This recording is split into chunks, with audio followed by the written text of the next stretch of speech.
থামেন থামেন থামেন, ওর নাম আনিশা। আমি ওকে গরিবের গুলবাহার ডাকি। ওর গল্পে পড়ে ফিরছি।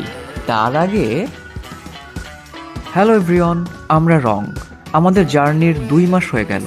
আমরা দেশের ফ্যাশনের গল্প বলি, কত রঙের পোশাক আমরা পরছি, কিন্তু পেছনের গল্পগুলো আমরা জানিই না। সেই গল্পগুলো নিয়েই আমরা আসব। এই ড্রেসগুলোই দেখুন না, প্রতিটি সুতোই যেন এক একটা গল্প।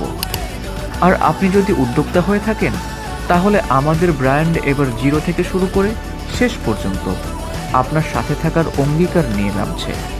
প্রোডাক্ট, শ্যুট, মার্কেটিং, ট্রেনিং সব আছে আমাদের গল্পে, আমাদের ফ্রেমে। আপনার জীবনকে রঙিন করতে আমাদের এত আয়োজন। আমাদের সাথেই থাকুন।